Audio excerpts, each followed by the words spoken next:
This podcast is sponsored by BB Makes, a family-run personalised gift company.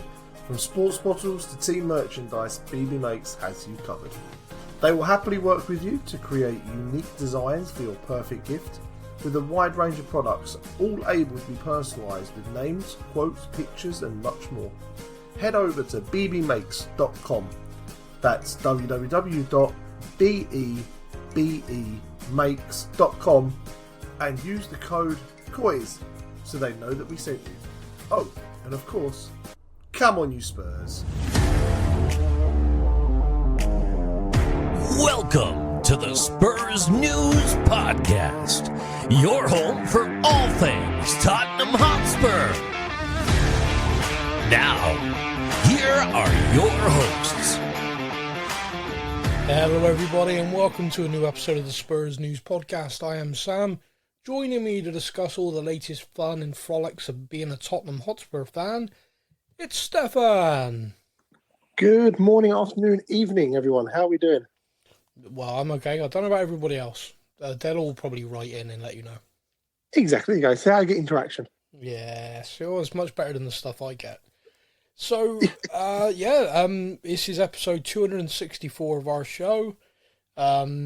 We've got a couple of games to chat about, which we'll start with.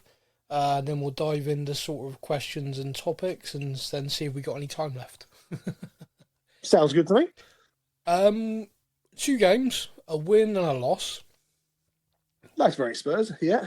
Weirdly, and it could just be me, I actually felt we played better in the game we lost. Second half, definitely. Yeah. Well, I mean... Yeah, the second half versus Man City, actually, it was actually quite a good performance. We kind of dug in, we were attacking, we were creating chances. The Ipswich game, we didn't really get much past third gear, I don't think.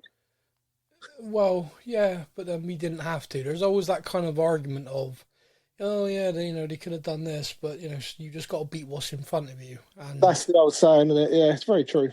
So Manchester City game, just on that a second, because I, like you, felt at half-time frustrated. I felt like we were there wasn't enough movement, people weren't working hard enough, and because of that, we were kind of playing around at the back a lot without actually doing anything, and obviously, they went 1-0 up, and it still felt like there was no reaction to that. In the second half, it really improved. But what I would say, which is kind of, I don't know what the right term is, but it's weird. But in the cold light of day, I don't think the first half was actually that bad. I think what happened was we were completely shocked by Manchester City playing in a low block. Yeah, I must admit I didn't expect it. Like when I saw the teams line up, I was expecting the same old, the Man City that we know and everything else against us. Yeah. And then as the game kind of progressed, I was like, they're not rushing out to press us. They're not sitting with like near the halfway line. I was like, oh, Man City have changed. They really do fear us. It's a sign of respect, I think, but I've watched Manchester City this season play Liverpool and get tore up, Arsenal get tore up, because they've continued playing the same way, always. Yeah. And it's been kind of funny to me because I kept saying that, like, Pep's kind of getting this, oh, poor Pep, his team's losing on him, whereas Ange is, like, sticking to his guns and he's getting, oh, bloody Australian, don't know what he's doing. So I said that a number of times, just that I felt it was a bit off. And what is funny to me is Ange did make some adjustments, which I don't think were massive, kind of like, oh, we're changing our philosophy. It was just kind of, yeah, okay, so who's fit? You two, brilliant, okay. And it was just like forced on him that, okay, we have got to make these changes. And it was just interesting to me, but that is the first time I think I've seen under Pep Man City play very differently. And I can actually understand a little bit of, you spend the week preparing or you spend days preparing for Manchester City, like, you know how they're going to play. We all know how they're going to play. Yeah. Oh, hang on. It's like Sean Dyche has taken over them. What the fuck? Yeah, what's going on here? Wait a minute. Yeah, I mean, and we still had our opportunities. I mean, in the first half we had a couple of chances. I mean, so did they, but that's the way the game goes. So, I was a little bit surprised. I think Pedro Porro had a terrible time in the first half, and it wasn't until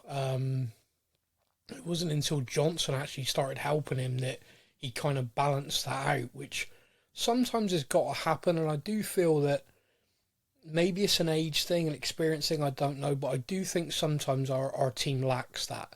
It lacks the kind of, you could say leadership on the pitch, but also just game intelligence of realising my mate's in trouble here. I'm just going to tuck in for 10 minutes. Do you know what I mean? Just like... Yeah, I think we've seen that pretty much all season, though. The wingers themselves not necessarily doing the doubling up that we need with a fullback. Yeah. Yeah. And I don't know, like you say, that could be an experience thing. It could be a tactical thing of actually, the winger's not meant to be. It's meant to be the centre midfielder, but our central midfielder's so knackered they can't get across. Yeah. I'm not quite sure, but yeah, it's something I have noticed that the wingers do need to do a bit more of the defensive stuff. I remember Pochettino, and the reason why he needed a defensive midfielder so badly is because of what he asked the fullbacks to do. Walker and Rose were basically just bombing forward all the time. And what he asked was, like, if one of you's gone, the other one doesn't, and my defensive midfielder, you just slot in. And Eric Dyer had a real breakout season, and all he did that season, and everyone raved about him as a defensive midfielder. Manchester United wanted to buy him off us for like 40-50 million, and he was England's great hope for everything. People seem to forget that. Yeah. And all he did really was get the ball, give it to Dembele in midfield, and when we were attacking, slotting it right back or left back. But he did it bloody well. and he made that his own, didn't he? Now, if you've got a player who is able to do that in the system I kind of feel like he needs someone to do the same thing. And I feel like I am hoping that kind of next season with no injuries or anything like that, that's the sort of role I could really see Archie Gray coming into his own doing. That's exactly where I was going to go with it. Because if you look at this season from a point of view of he's got so many more games than anyone would have anticipated, and it's all been in the defence, but it has been central defence and fullback, left and right back. Yep. And it really, if you think about the fact that then, okay, so if you go into the following season and you're going to make him the six, for want of a better word, he is our defensive midfielder, he's kind of already there. He's kind of already like, okay, if the right back's gone forward, I'm right back. Left back's gone forward, I'm left back. One of Van de Ven's decided to go on a strafe-in run, I'm central defending. Romero's crippled someone, been sent off, I'm now a central defender. It is the versatility that he's proven to have. I don't want him to become a jack of all trades, master of none. Like, it is very easy for a player to suddenly become, he goes on the bench because he can cover 5 positions. Nah, I want him to be. I remember, James Milner was a perfect example of that. Yeah. James Milner would play either wing, central midfield, either fullback, but no one actually could tell you what's James Milner's actual position. No, I think he got to a point where he didn't really have one, and it kind of changed as he got older as well. But Gray, I mean, he's 18, going on 19. We have got informative years now, and we will have potentially his best years. So, like, for me, like you just said then, like, that is ideal. Like, if you're looking at the way Ange plays and you're looking at the system and you look at right back right now, and you've got Jed Spence and Pedro Porro. Now, for all the criticism aimed at Porro, which some of it is valid defensively, I do think sometimes people need to kind of look at that, and not in the sense of he's crap defending, sell him, but actually look at it and go, in this system, a bit like Liverpool under Klopp with Trent, you need someone to cover him, because his ability on the ball and passing and creating assists, his work rate is brilliant. Like, when he's not knackered, he kind of bails himself out of his defensive lapses a lot just through sheer effort and and you see the guy, he puts a block in, he celebrates like he scored. He is dedicated to it, and he is, he is there. And I know people would be critical, well, passion doesn't mean anything, but he's got a wonderful right foot. He is in the team for a reason, and that is the reason. He can deliver all those things. And with someone helping him, he looks a different player. Like when me and you have talked about this a little bit on Basuma. Basuma really should be doing that role, but the problem is he's either 8 out of 10 in a game, or he's 3 out of 10, 2 out of 10. Yeah, it's very frustrating. He's very famine or feast in his performance. It's interesting, and everyone watch for this because it could just be a perception I have, but when Basuma is having a good game, our fullbacks look great. When he's having a bad game, our fullbacks get criticised a lot.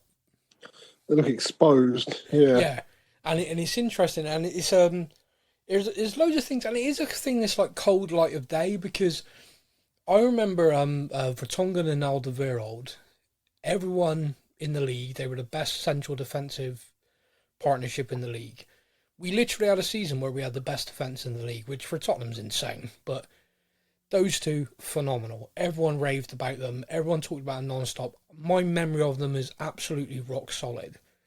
Cold light of day, anyone wants to go back and look at this, look at the difference in goals conceded, chances created against us from when Wanyama was playing and when he wasn't.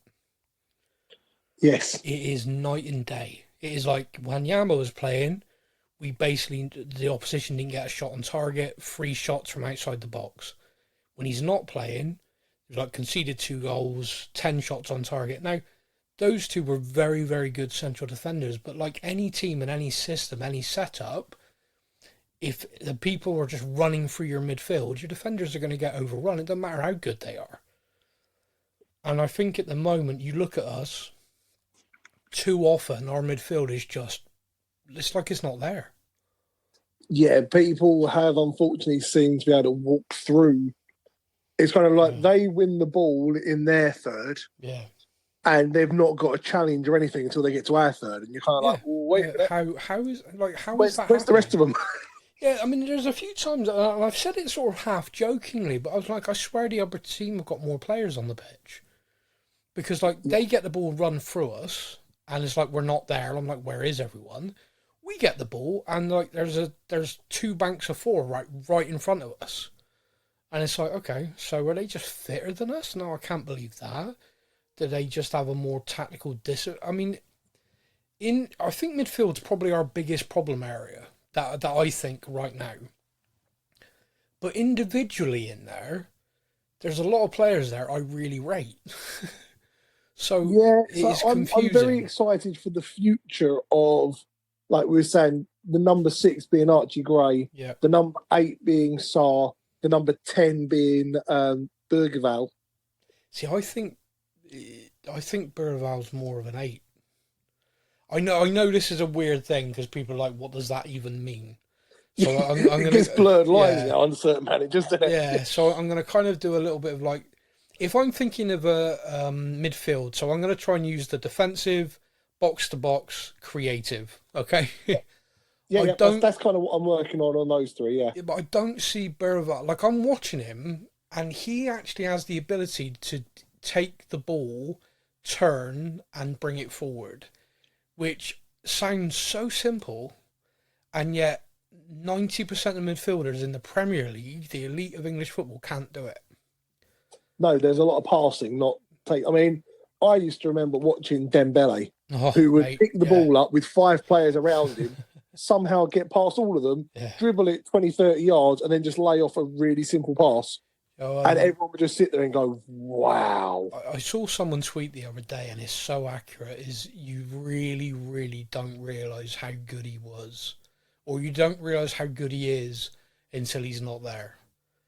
Definitely. And there's certain players that all of us know. Like Ledley King was a player that the minute he wasn't on the team sheet, I was terrified. If he was there, it didn't matter who we were playing, but if he was there, I was like, oh, we got a chance today. Yeah. Dembele became that as well. Like if he was there, I was like, oh, here we go. We got this lot. It's just interesting that, you say that, because it's kind of like there is no comparison. He was a unique physical specimen who every professional who ever trained with him once went, yeah, he's the best player I've ever seen, which kind of really speaks volumes. I am aware that that did become a joke, though. Like within the squad, I am aware that basically any time anyone did an interview, they called Dembele for everything because they thought it had become funny. Which I like. I like that squad was quite together and piss-taking bastards. Yeah. But what I find kind of interesting now, like you're looking at it, I watched Berval, and he kind of has that element to him of being able to do that. He also really backs himself. Now, I know sometimes he's lost the ball, and me and you had this conversation the other day. I actually, although it's frustrating, of course it is, we want everyone to be perfect 100% of the time. I'd rather he wants the ball and is doing something than hiding away like other midfielders in our squad who just don't show for the ball. I understand what you're saying. At the time, I was like, that is absolutely ridiculous. Why do you want a player to lose the ball? That's so ridiculous. Yeah. And then as the match went on and I watched it more, I was like, no, I see what you mean. The defenders have got the ball and he is there pointing at his feet like, go on then. Yeah, give it to me. Go on then. It's like, you've got three players around you. I don't care. Give me the ball. Come on, let's go. I back myself. And also, a lot of the time he was doing it. A lot of the time he was getting away from them. What was interesting was, I think the thing, and again, the first half, it rattled them of like, okay, so you're just letting us have the ball here. And it was almost like, why are you doing that? This is weird. It's like, we've trained all week. We've trained for trying to ping a ball over the top and outrunning your defenders who are a bit tired. Yeah. And all of a sudden you've given us all this space in midfield and no space to run at you. What's going on? I do think Pep's post-match was kind of interesting as well, where he kind of talked about the second half, just saying that even though they adjusted how they were playing, he was like, in the second half, Tottenham came out and adjusted how they were going to approach it and were cutting us open. And he was like, and there was just nothing I could do. He said it was like the way Tottenham plays, and when it clicks and when it works, he said they're just going to cut through you. He said, I genuinely believe with a Solanke or even a Richarlison, I think, we probably won that game. I think we would have won. To me, I think a result was a draw would have been fair. I think they did win the first half, if you like, and I think we won the second half. But so if that game had finished 1-0, I would have walked away from it and gone, I think that was a fair result. But like you just said then, I genuinely do think with a Solanke or even Richie up front, we probably would have won the game. There was a few times we were just missing that final piece. Yeah, I mean, Son right at the very, very end when Son gets the flick on. Yeah, that was the one. That was just kind of jumps and goes, football. Yeah, Sar he's done brilliantly to be there, but he's not the player ideally you'd want that chance to fall to. And it just, like, there's certain players, like, so for example, someone again, and this is a tweet, I can't remember who said it, so if you're listening and you said it, apologies, I'm not name checking you. But he said, you look at that and it's the clarity of thought. Maddison probably would have controlled it and volleyed it. And I was thinking about that. I was like, no, it came to him too fast. And then I watched the replay and I was like, no one's on him. Like, the keeper is static. If you had done that, you could have just cushioned it. You'd have scored, you know? So, yeah, I get it. But at the same time, I think I'd have been Sar. I'm not that good, if that I'd have just been trying to get my head on it, direct it, goal and hope. I like to think I've played as a striker my entire life. Yeah. And even my reaction as Son flicked it, I'm like, bloody get your head on that, mate. Come on, get your head on that. I think a Solanke or a Richarlison is the difference is they are heading it down at the ground I think to get it to bounce onto goal, whereas Sar is just get your head on it. Yeah. And I do think, like they said, like a Maddison, Grealish, Foden, those types of players who have got that more skillful kind of mindset do try and take it down, if that makes sense. And I do get what they were saying, like, if that person had arrived, probably. But, like, you know, these things happen. Like, Sonny had a great chance, and I think the save was phenomenal. You were like, and I was like, he should have scored. And I watched it back, and I was like, nah, that's a really great save. Son's hit it first time, low, hard, and the keeper's got down to it. You kind of, because Vicario made a couple as well. He made a great save from Haaland on 2 occasions. Yes, he did. Yeah. You know, you can't legislate for that. So, like for me, I felt a draw would have been fair, but you know, football's not fair. So, I didn't feel too disheartened. I mean, we'd won 3 games on the banks, and of course, it would have been great to keep momentum going in the league. But Man City, we have to kind of where we are. I also would have liked the record of beating 2 Manchester clubs 6 times in a season. Yes. The minute I knew that was a thing, I kind of knew we wouldn't win. No, it's like the minute there was the chance to make history, it was like, you bastards, that's gonna. Yeah, why did no one bring that up until after the match? Yeah, Come on. No, I do just want a special mention as well, just to say that Sam Matterface on commentary, TNT Sport. Yep. Glenn Hoddle. Right, so let me just start with just saying Glenn Hoddle is a legend, and as a footballer was God in socks. And like my brother, I got several older brothers, but my brother, who was a Spurs fan, who kind of brought me to Tottenham as well, he worshipped him and still does. And so I've got that kind of in me. But when he's on commentary, I want to slap him. And I don't know. On commentary. I don't know why. Is. Like I just like, Glenn, what do you think of that? Well, he kicked it. Thanks, Glenn. Anyway, the problem as well I have is that, like you just said, so your brother grew up worshipping him. Yeah. So therefore you've got that as well. Yeah. Whereas I missed all of Glenn Hoddle as a player. Yeah, so you only know him. So for me, I've only got this absolute fucking idiot on commentary. And I'm like, I don't get it. Why does everyone worship this bloke? I'll tell you what. Just I know. Find Glenn Hoddle Tottenham YouTube, a 5-minute clip thing, and I guarantee the way you can move a ball, mate. wow. I guarantee you just sit there and just go, right, okay, I get it now. But yeah, it is a case of if you didn't really see it, you don't have that same level of affection. Of course you don't. It's the same way you don't think of Gary Mabbott as your captain. I do, and I would run through walls for that man to this day. Mine is Robbie Keane and Ledley King. Yeah, so there you go. But I just got to mention this because it literally makes me want to put my head for a wall. I don't necessarily always go with the narrative of, so-and-so, I hate them or whatever. But Matterface gets so much dog abuse all the time whenever he's commentating on anything. And I've always had this kind of thing of, he ain't that bad. But by the end of every single game that he commentates on, I hate him. Like, there's a burning kind of, the guy is awful. And how he's ended up as like the voice of so much, like England internationals, ITV Sport, I don't get it. I think it was because in lockdown he did a few funny videos where he was commentating on people in the world. And now, therefore, people think he's good. See, I listen to a TalkSport radio. Yeah.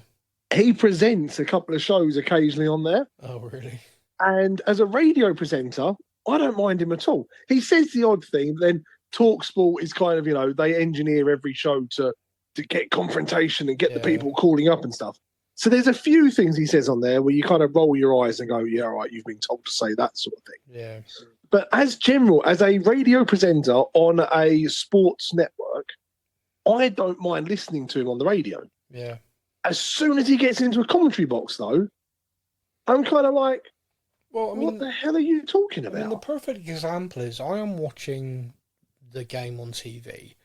Haaland has put the ball in the net, and I've heard the referee blow his whistle via the TV, and I'm watching. The camera's followed Haaland celebrating, but I'm watching in the background, Tottenham are resetting, and the referee's pointing as a free kick. So I know that goal's been ruled out. For whatever reason, I'm thinking offside. It must have been somehow, like, he came back on or something's happened.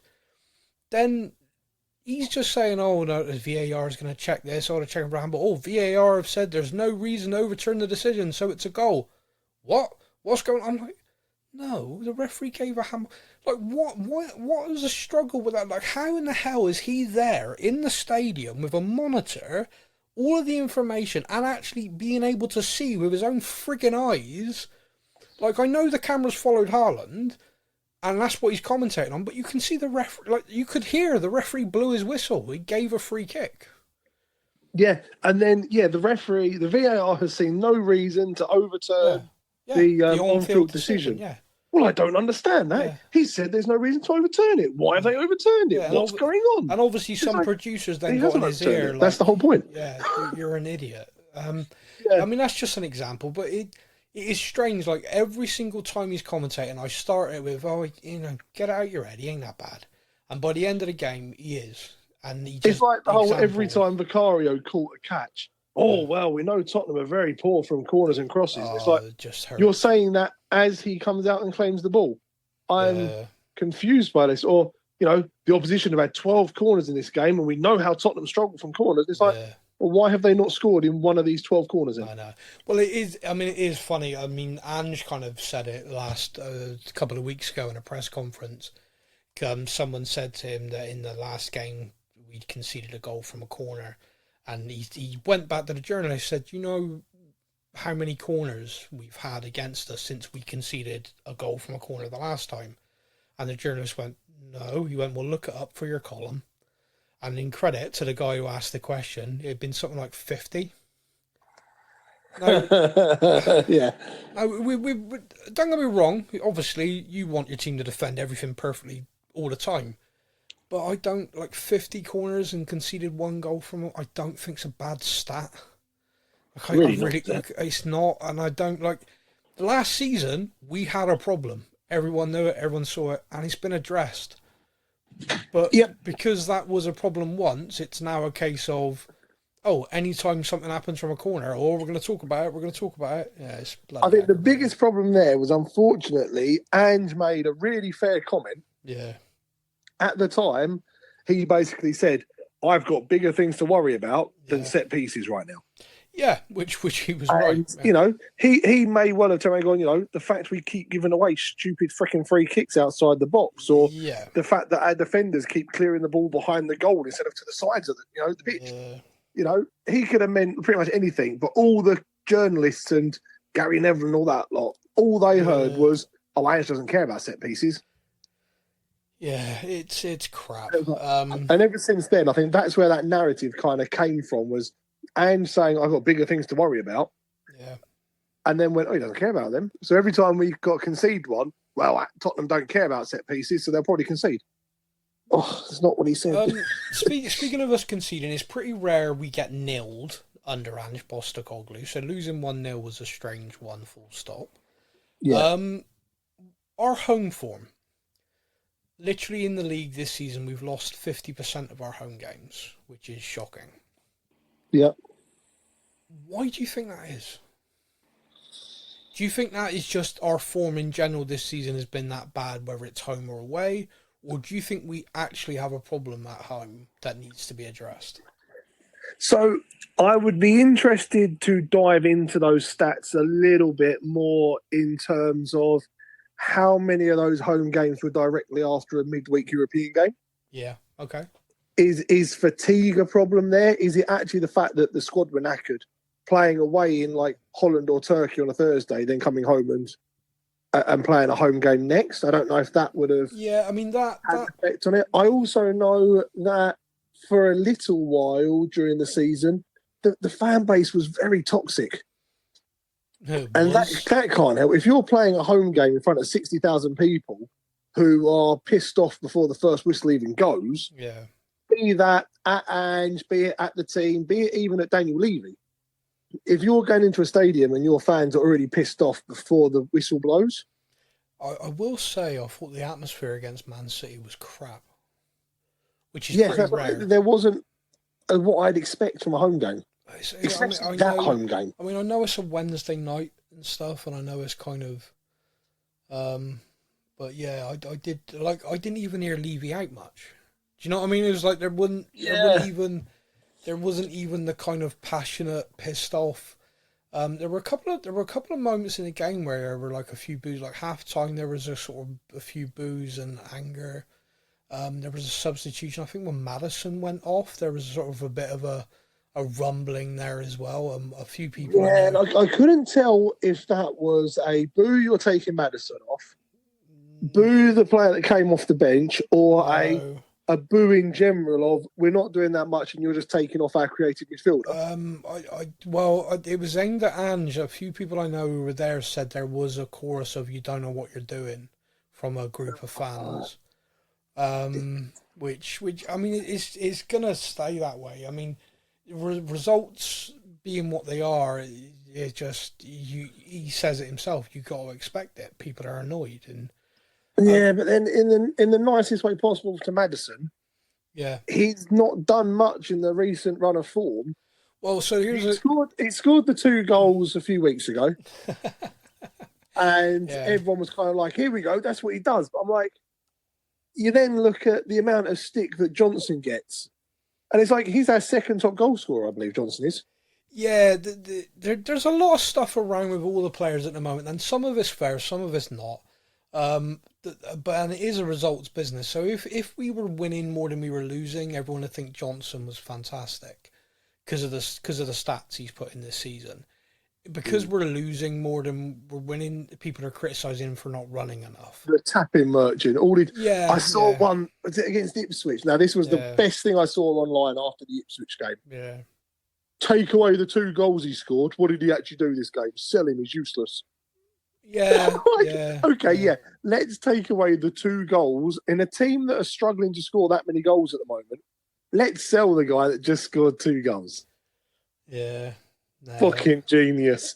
The world is full of them. Right then, anyway, we're about half hour in. It's probably about time we handed the show over to our fellow Tottenham fans. Now it's time for your comments from our social media. Okay, mate, we've got Instagram and Facebook again. Where do you want to start? I am absolutely bloody freezing, so I'm going to go to Instagram and hope we have a theme song. Okay, the first one on Instagram is from the Johnny Stark show, and he says, "What is the biggest issue of fully fit Tottenham squad? Oh, sorry, fully fit Spurs squad.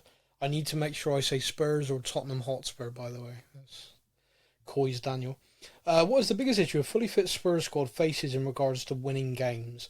My initial thought was missing big chances created, but then I saw that Liverpool lead the league in missed chances, so that can't be an issue." What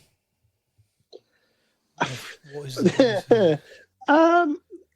See, that's a bit of a difficult question, really, because missing big chances is always going to be an issue. Yeah. However, if you're missing 5 big chances a match, but you're creating 15, then missing 5 of 15 is a lot better than missing 5 of 7. Well, yeah, because you just scored 10 goals. I mean, that's... So this whole missing big chances, I think it depends on how many big chances. If you're only creating 3 big chances a game, but you're missing 3 a game, you're exactly that's your big problem.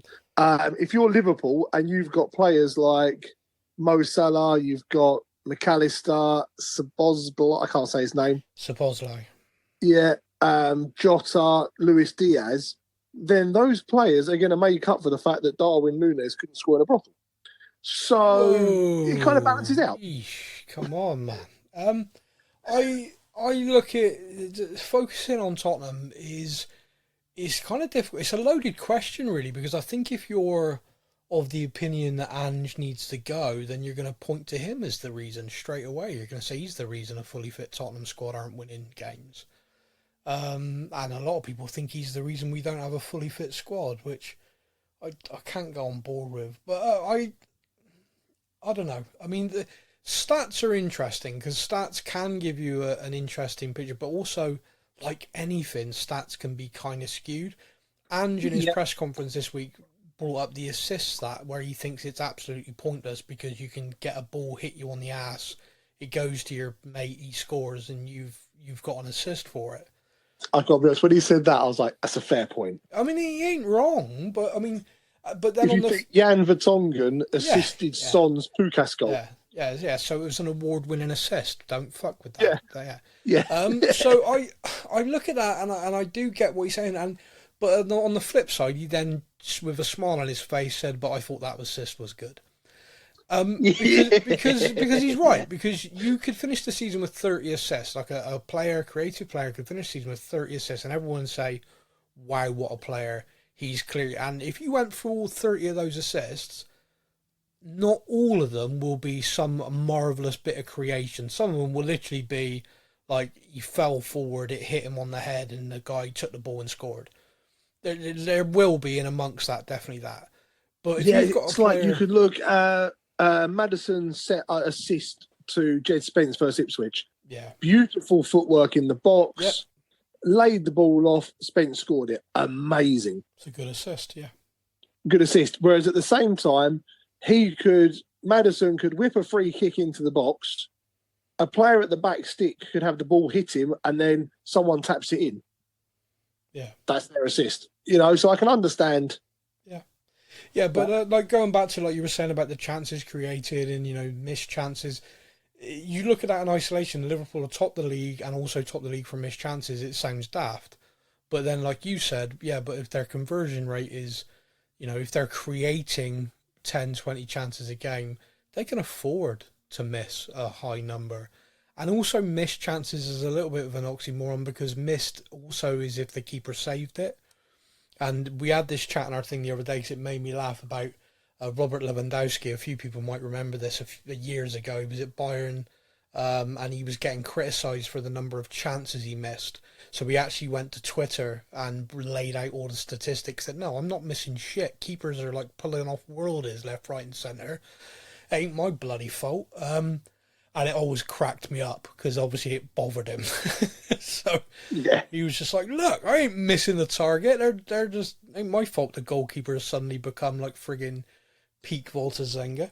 The striker's job is to hit the target. What the keeper does is up to them. Yeah. So it's a loaded question, Johnny. It is a question where, depending on your viewpoint, you're going to have different answers. For me, I think it's our midfield. I think I've identified over the last few weeks the players are coming out, and it's difficult because we still haven't seen a fully fit squad settled team, but we appear to just let teams walk through us. Even though individually there's players there I rate highly, there's either a problem in the system or in the fitness and the cover or what, I don't know. But right now, if Masuma's playing one of his 8 out of 10s, we look a completely different team to when he's off, and vice versa with other players as well. And so to me, that's where my problem lies. It's in midfield. Up front, I think chance creation's there. I think chance conversion's there as well, especially with Solanke back, Richie push in. Even Dane Scarlett came on and got an assist against Ipswich, which was the one Ange said was a really good assist, because it was. His ability to come on and get that flick on, his physical presence, something he's really worked on, is impressive. So even he can make an impact in that regard. And we all know the kid can finish. So I don't think we got a problem there. I also don't think we got the problem at the back that people seem to think we got. I think the problem we got at the back is just how many chances are created against us, because our midfield's vanished. And I think that's the problem. Like I said about the Vertonghen and Alderweireld defensive partnership, and the difference that was made in the chances against us when Wanyama played and when he didn't, or when Dyer played and didn't in the year before. It's the same now. Like, we could have Van der Ven and Romero there. We could have fully fit Porro, fully fit Udogie, and have our fully fit back four with our fully fit keeper behind them. But if our midfield is vanished, like it just keeps doing, even they can't stop every single chance that comes against them, because it's impossible. So that's me. That's my opinion. That's where I think the problem is. I agree with you. I think the only other thing I'd say to that question is I don't remember the last time we had a fully fit 11 on the pitch to judge that against. Like we just mentioned the Son flick and the Sarr header. That's a big chance missed. Yeah. However, if we had a fully fit squad and that was Solanke in the middle, because that's where he kind of poaches, is it a big chance missed or is it a big chance scored? Yeah. So in that case, I also find it a bit difficult to answer that, because I don't remember the last time we had our fully fit starting 11 on the pitch together. No. That's fair enough. You'll be delighted to hear this will warm you up. Now it's time for a comment from Ireland Brother.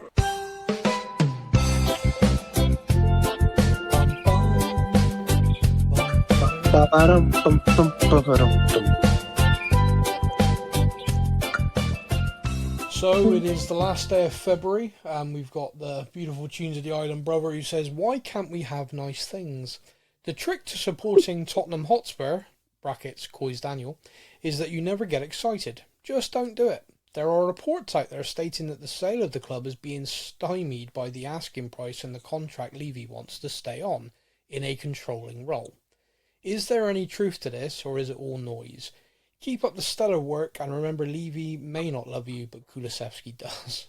I love Island Brother. He makes me laugh. He makes me smile. Yes, always words his questions well. So, this is an interesting one, because on this particular issue, I do actually have someone who works within the club that does that, and I know personally, and is able to kind of steer me on these things.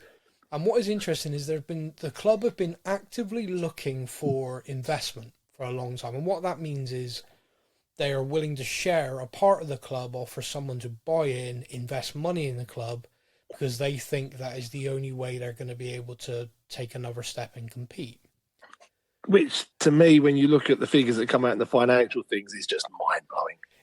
But it is and it isn't. And the reason why I'm just going to say this is because if you look at Newcastle right now, Newcastle United have got owners with more money than the Manchester City and the PSG owners combined. Let that sink in just for a second. Okay? Yeah.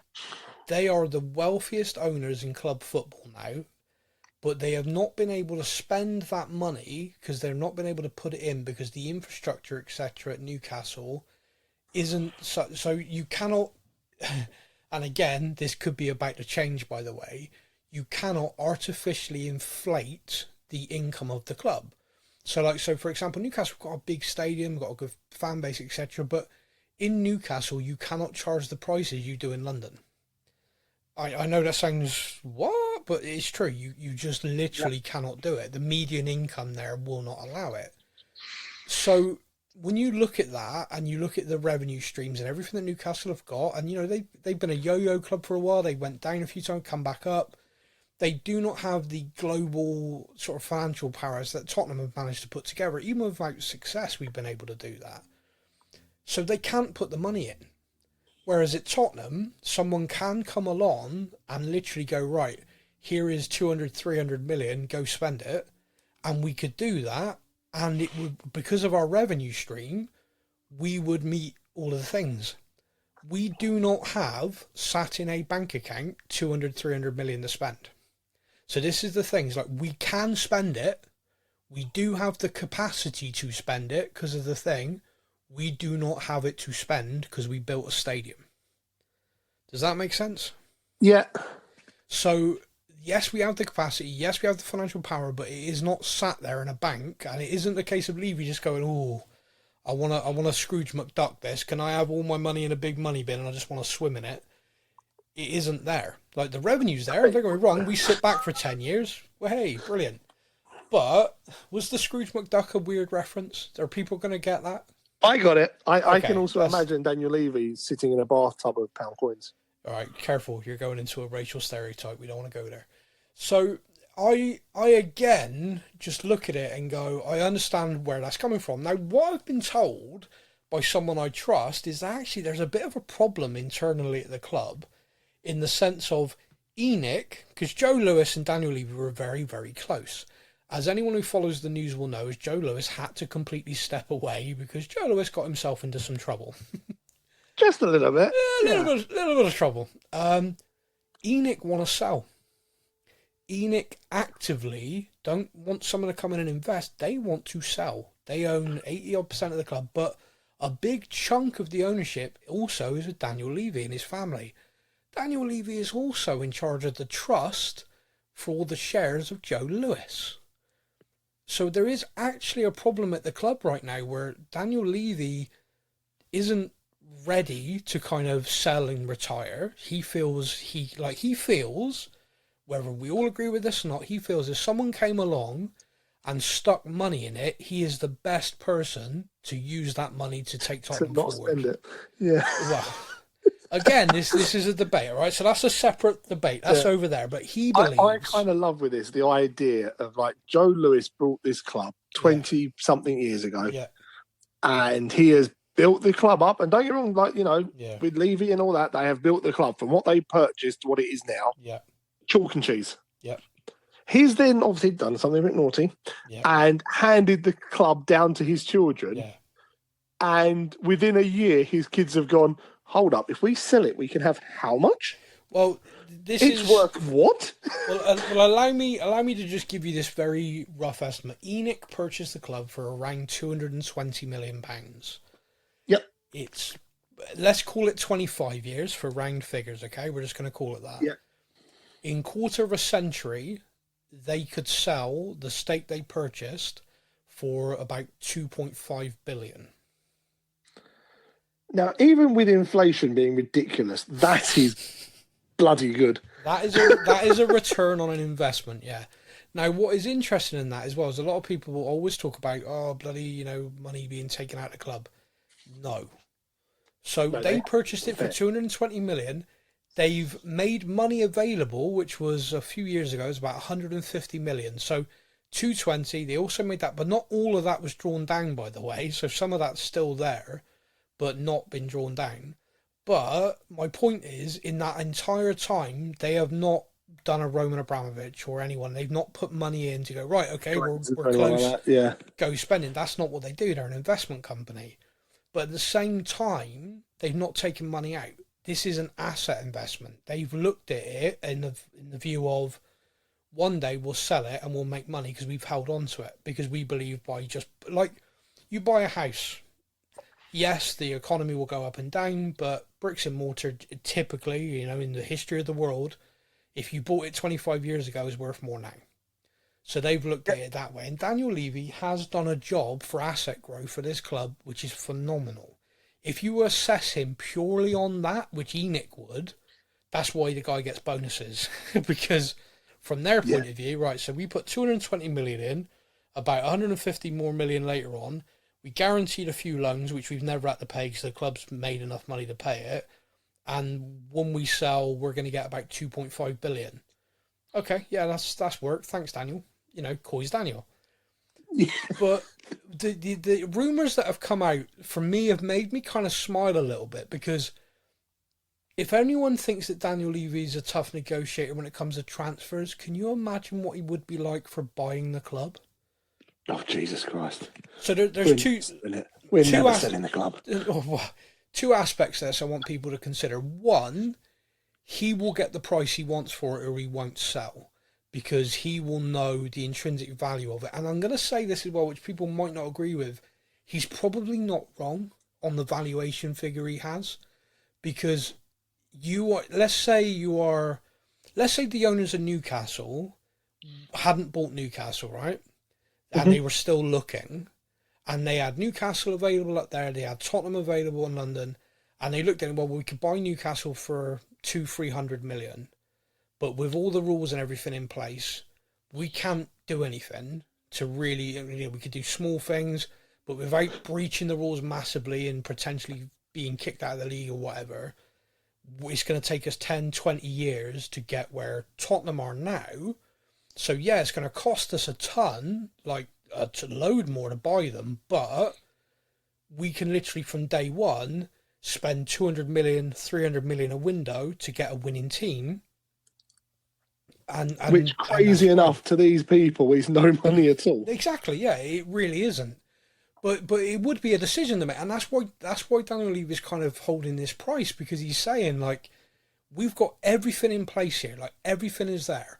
We are continuing to build from it. We are continuing to develop from it. Everything is just a money-making machine, and it's right there. And if you are a people who want to take over a sports team with a view of, we want to make a successful brand sports team, it's ideal. It's right there. The stadium is not named. This is the other thing that has gone on for ages and ages and ages, and all of a sudden it's become really clear why they've not done a deal with anyone. Because if you look at the court case that's just finished, I think there's going to be an appeal. But if the appeal fails, then that means that when Manchester City signed to their parent company to make the stadium the Etihad, and they put loads of money in, like, okay, so basically we sponsored the stadium for life and we've done it for £1 billion up front. It meant that Man City's revenue was so high they could spend what they wanted. The Premier League said, no, that's a breach of rules. Well, the Court of Arbitration have just said, no, it's not. You can't make that rule. It's a third-party company, and whatever they deem the value is of that is what the value is. Now, that's going to get argued, and I dare say there's going to be some restraint, because if not, Yeah.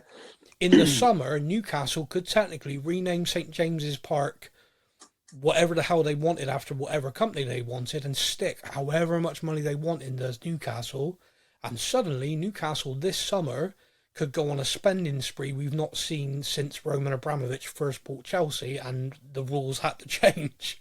Because they went, whoa, wait a minute. They just bought everyone, and everyone else in the world went, yeah, surely that shouldn't happen.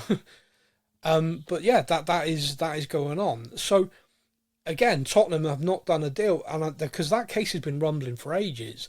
So again, you look at it from the point of view, if that is held up, and you are a potential buyer of the club, not only can you do all these things because the revenue's already there, you've also got that.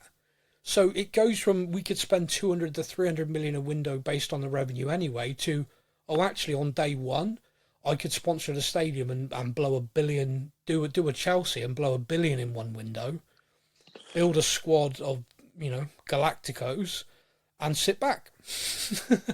Now, it's mind-blowing, and the figures involved are kind of like, it's disgusting that amount of money's involved. But the second part is, so Levy's kind of sitting there, and he's not wrong in that. Like, you can hate him or whatever, but he's not wrong. Now, the second part of it is Daniel Levy, to his core, believes he is a custodian of the club. And, he's the man. And he loves the club. Like whether you agree with this or not, this is his belief. And he, therefore, is not going to hand it over to someone or anyone unless he is confident they are going to treat it better or at least the same as he did. So he is not going to hand it over to someone who's going to treat it like a plaything and possibly get bored of it, and then the club's bankrupt.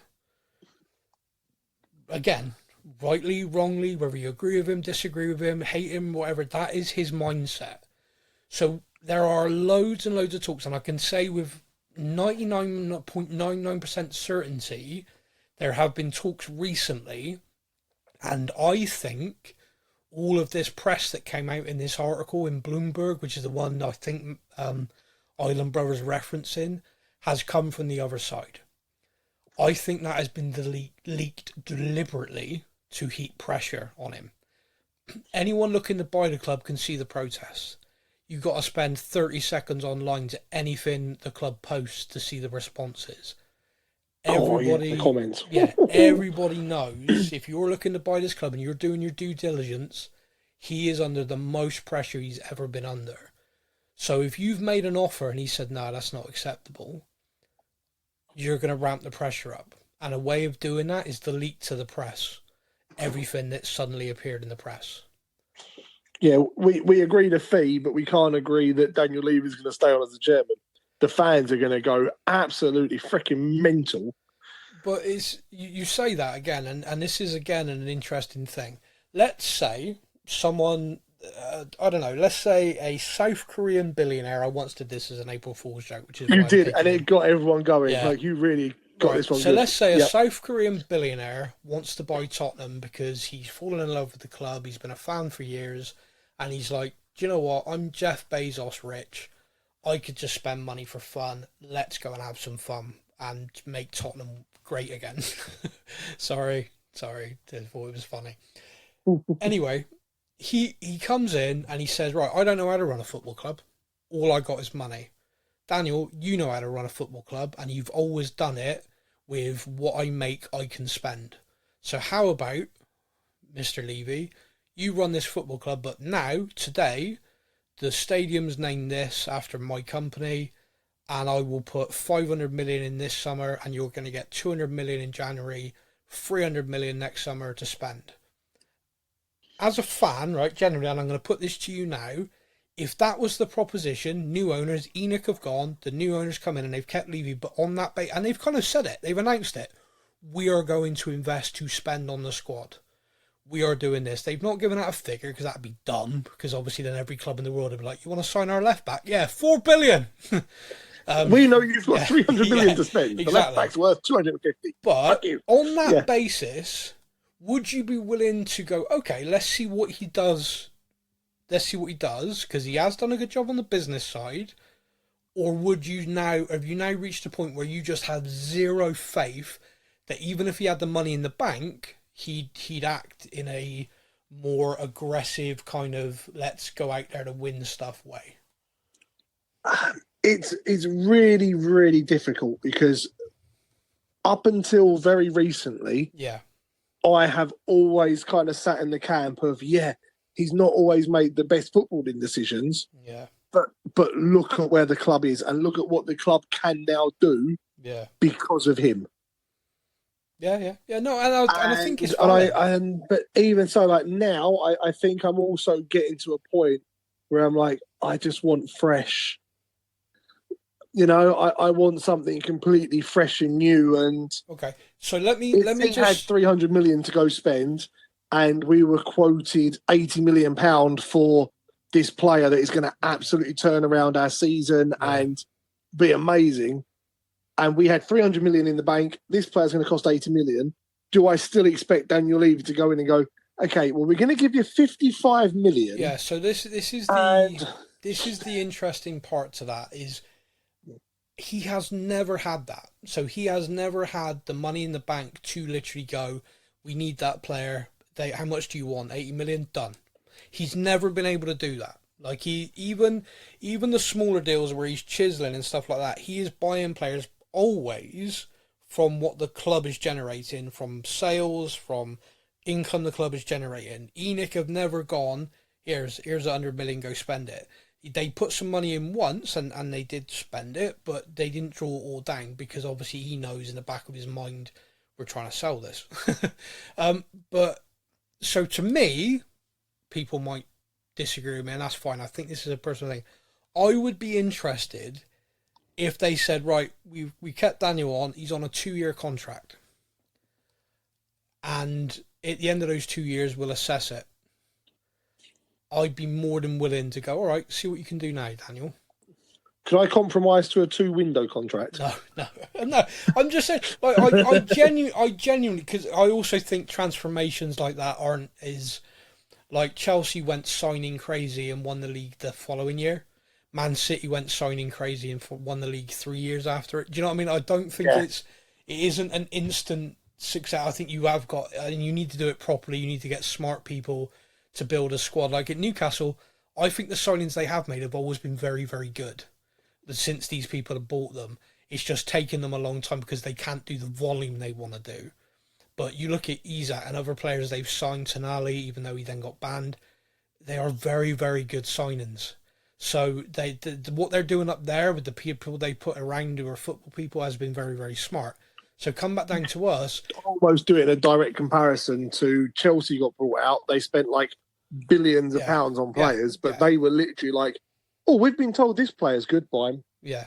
I mean, they quite a good buy. They went on a philosophy they could just keep buying young players for money because they think they'll hold their value, and they wouldn't have to register them in the Premier League squad, which meant they could have a squad of like 40 players. But all of a sudden, the realization is 40 players and 20 of them are pissed off because they're not playing is dumb. Yeah. And no one was buying the players they wanted to shift. I mean, they did.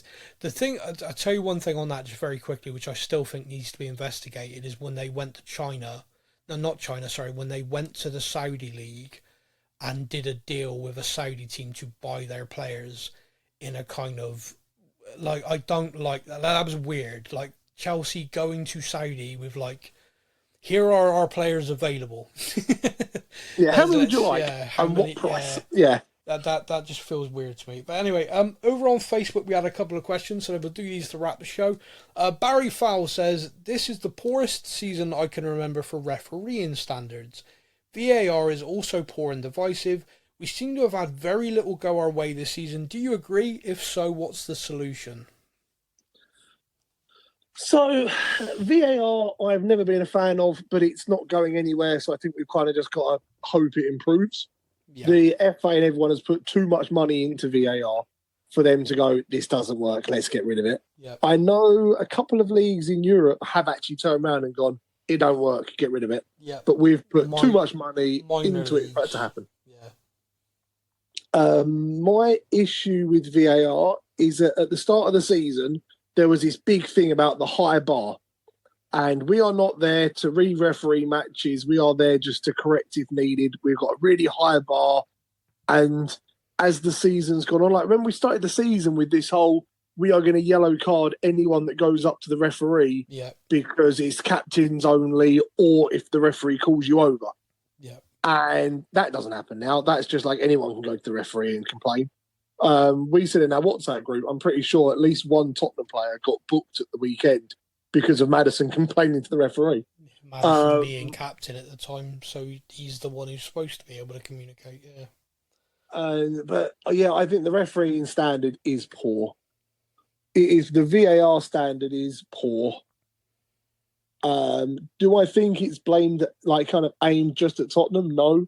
I think the fact that they had to create a Sky Sports show to talk about things that have happened in VAR tells you just how bad the decisions are. I think the thing about the refereeing standards, I'm not sure if they've slumped or if they are just now, because of VAR, being highlighted, if that makes sense. I think there was also a better understanding of mistakes in the past. And this is where the VAR thing's difficult for me, because there are times Tottenham have lost games, lost out on things because of decisions that have gone against us. Pedro Mendes' goal at Old Trafford literally cost us Champions League football that season. It annoys me, but at the same time, I don't think anyone was corrupt that day. I think the linesman was nowhere near it and looked at a referee. I think the referee was nowhere near it, looked at a linesman. Neither of them knew, so they didn't give the goal. And that's what I think. All they saw was a goalkeeper dive back and claw a ball away. Yeah, and carry on like nothing had happened. He didn't slump to his knees screaming. And so, look, I think they just didn't see it. They didn't get given. Yeah, VAR would have given that goal, right? So in the modern game, that will never happen again, and that's a good thing. But at the same time, let's imagine that happened last week and VAR were like, oh, it's not an obvious error. Or VAR, for whatever reason, like banks close to the line, goal line technology, I know, with the watch and all that stuff. For whatever reason, it doesn't work. Technology, people would be screaming about it. There would be 10 shows on Sky Sports. It would be wall-to-wall coverage of that error. Goal line technology failed, therefore Tottenham didn't get a goal. Games should be replayed. People would be going mental about it. So I do think that it's not so much that the standards have dropped. I just think that it is a lot clearer now that refereeing is very error-ridden. But you think of the pace of the game. Like, someone sent me the other day a game from like 1990-something, which was my era as a kid. Like, I watched everything then. Yeah. It was slow, man. Like, I don't remember it being like that. Like, the pitches were shite. I was watching Darren Anderton beat someone. Like, seriously, I've been criticising Brennan Johnson for not sprinting, and I don't think Darren Anderson sprinted in his life based on this video. Do you remember Sky Sports used to do, I don't know if they still do it, the Premier League years? Yeah, they do, yeah. I used to love watching those, but I would watch a season, like, I remembered, I thought I remembered the 03-04 season. Yeah. And then you watch it on these and you go, my God, the pitches are freaking awful. It's insane. And the players didn't sprint. No one did a step over, for example. There was no jinxing runs and stuff. It was very rare. Get it to the winger, cross it in the box, big guy scores. Hooray. That's it. Yeah, exactly that. So English the game football, has changed a lot. Massively. And so you look at the pace of the game now, and you look at the referee, and it's almost like they need, like, we've introduced VAR. It's almost like in rugby, for example, the referee's focused on the ball, the game. He will get in his earpiece, like, blow up, mate, off the ball. You've not seen it, but this just happened. And he'll blow the whistle, he'll signal, like, VAR, he'll hold his ear, like, okay, that's happened, right, okay, I'll deal with it. It's almost like they need help in real time throughout the game. And if you're going to bring technology in, it's like, okay, well, if it's in, then it's in, and therefore it's not re-refereeing, it's co-refereeing. Again, like, if the assistant referees, linesmen, spot a player get punched, right? They're gonna put their flag out. The referee's not seen it. He's the other end of the pitch. A striker's lost his head and he's decked the defender. The linesman's looking right at it. He's gonna go straight away. Stop the game. This has happened. Let's imagine none of the referees have seen it, right? They're all at the other end of the pitch. Do you think for 1 minute, if it's that blatant, the stadium's going mental, that the defender's on the ground with his nose broken, that the striker's got blood dripping from his knuckles, VAR isn't going to go, whoa, review, we've just seen this happen. And yet, technically, by the rules that's set out, they shouldn't. Because the referee hasn't done anything about it, so therefore they cannot intervene. They can't intervene. But I promise you, if someone did that, they would. And this is like, it almost needs like something drastic to happen in a game for everyone to go, oh yeah, if technology's in there, let it be in there. Let the referee, let the VAR be the fourth official. Let the VAR be the fourth official of the game to be in his ear going, right, this has happened, this happened, this has happened in real time. Work as a team. I mean, don't get me wrong, I'm if they scrapped it tomorrow, I'd probably be happy and I'd probably go back to just accepting human error. But if you're adding technology, accepting human error becomes friggin' difficult. Because I'm screaming at it, how in the hell have two referees watched the same thing and come up with a decision? Because the other thing that aggravates me, sorry, I'm on my soapbox now, they apologise. So in the game, a referee's seen something and he's deemed it this way. A VAR has checked it and deemed it agreed. And then on the Monday, another referee's checked it and gone, yeah, we got that wrong. Well, hang on a minute. How have you both fucked up when one of you... Yeah, the bit that annoys me the most is when they're told to go to the screen. Yeah. And it's like, right, I think this, go to the screen and look at it.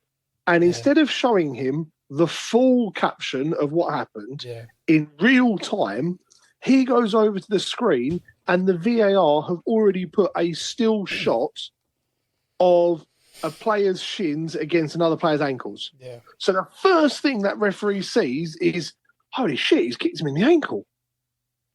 So he's already got that in his mind. He's then going to watch 10 slow motion angles of this player kicking that player in the ankle. So on that, just out of interest, so the reason why they do all that and all this sort of go to the screen is they want the referee on the field to be the one making the decision, right? Yep. I think it's a nonsense. Again, I go back to this work as a team. If a fourth official's reviewing something, why is the referee on the field not listening to him? If the fourth official's gone, oh, actually, I've just looked at this and he does hit his hand, it's a handball, why does the referee need to go and see it as well? Yeah, it's ridiculous. And they're never making their own decision up because, like I said, they're already walking over to the screen to see that person's boot, that person's ankle. And don't get me wrong, I have seen them disagree. Like, I have seen them look at it several times and go, no, I don't agree with that. It's freaking rare, but I have seen it happen. Now, but to me, if I am a fully qualified referee and I'm sat with all the glorious technology of replay after replay after replay, and I'm telling you on the field, mate, you've missed this, trust me, then the guy on the field should really trust his fellow colleague rather than going, actually, no, show me as well. And taking 2, 3, 4 fucking minutes out of the game where all the players are getting cold. The other night with that thing for Haaland, you saw Pep Guardiola screaming at his players, keep warm. Because coaches... Keep moving. Coaches have now identified injuries are happening because of VAR delays.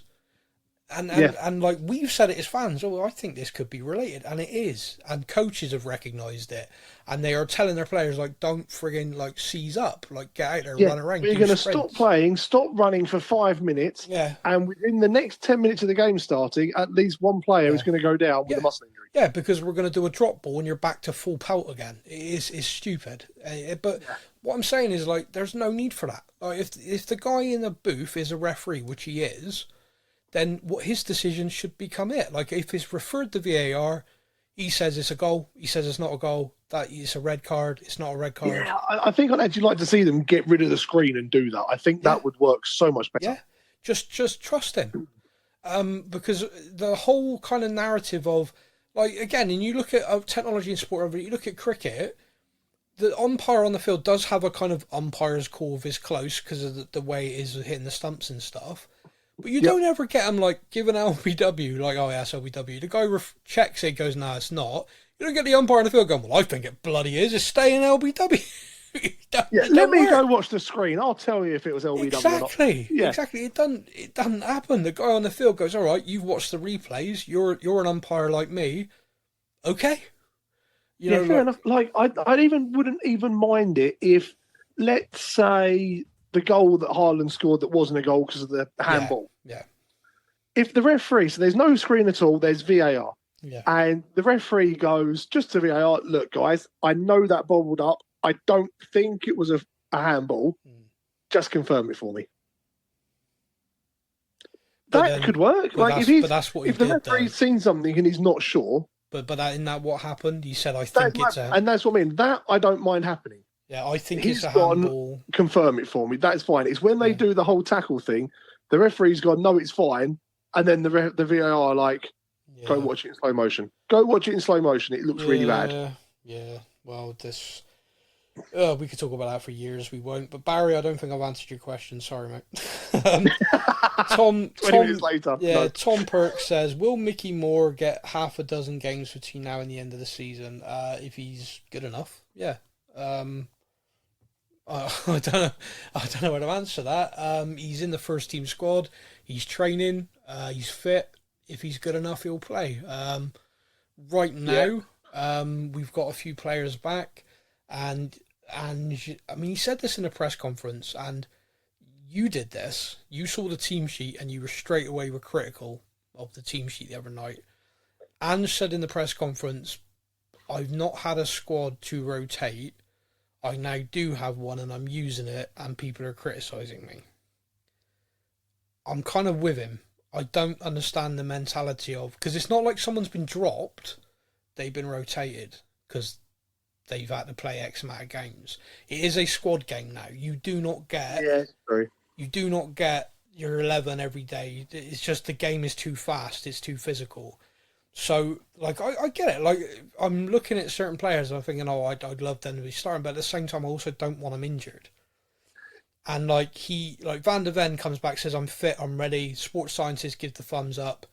He breaks down. Everyone thinks Ange is an idiot for playing him. Yep. Ange gradually integrates people back in, rotates them to give them fitness. Everyone criticising them for it. So I know you can't win as a manager. I think that's abundantly clear. You can't please all of the people all the time.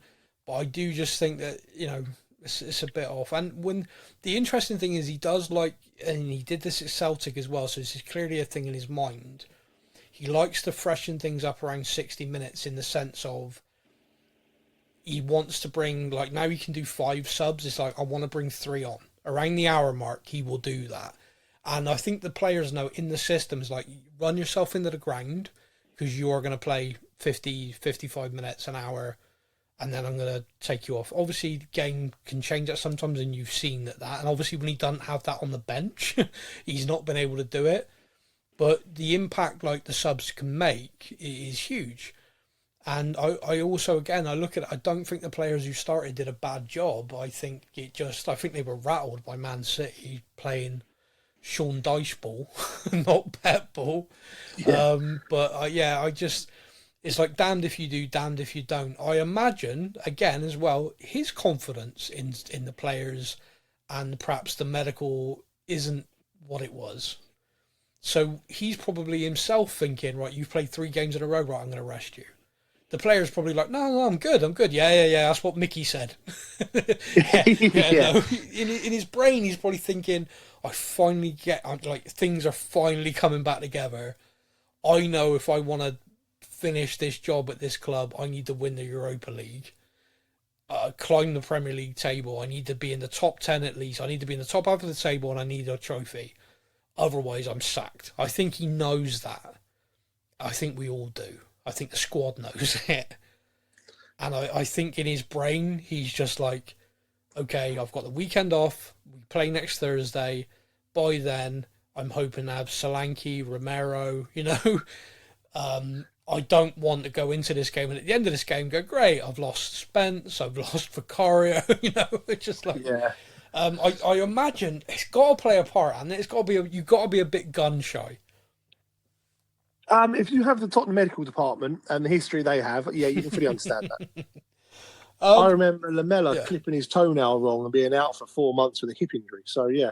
Oh mate, don't see that still plays on my mind, because I remember when Lamella got injured and he was missing for a couple of weeks, and they said, "Oh, it's something minor," and then about 2 weeks later, he still wasn't back, and there was no update. And Pochettino was in a press conference, and he turned to the, and it's so stupid, this sticks in my mind. He turned to the press officer, who like shook his head to him like a little shake, and he looked back and went, "Oh, is this a minor setback? We should get an update soon." And then I think it was literally a day later of him saying it's a minor thing. Lamella's having surgery, a hip replacement, pretty much like having hip surgery. And then, was it about 4 months after that, he then had the other hip done. And you're like, what the shit? How did you get both the hips replaced at the age of 27? What is going on? What has happened? And it's just, but the fact that it was like, oh, it's minor. And it is a funny thing on Twitter that every time Tottenham say, oh, it's a minor knock, you see players like, oh my God, rest in peace. Yeah, it was such nice having him as a player. Yeah. A good day. Yeah. That is our show this week. That was episode 264. I think for Ange Postecoglou, it is now Bilbao or bust. It is win the Europa League or nothing. It feels that way, doesn't it? And yeah, that's the way it's going to be. But yeah, that was our show. We will be back next week where we will be discussing the first leg of the Europa League. A few people have asked me to do a loan update as well. I would try and get that done this week so we can put that on next week's show. But until then, everybody, you all take care. And COYS, Daniel.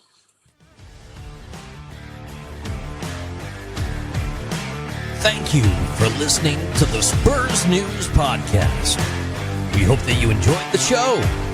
Stay up to date with all things Tottenham. Follow us on social media. All links are in the podcast description.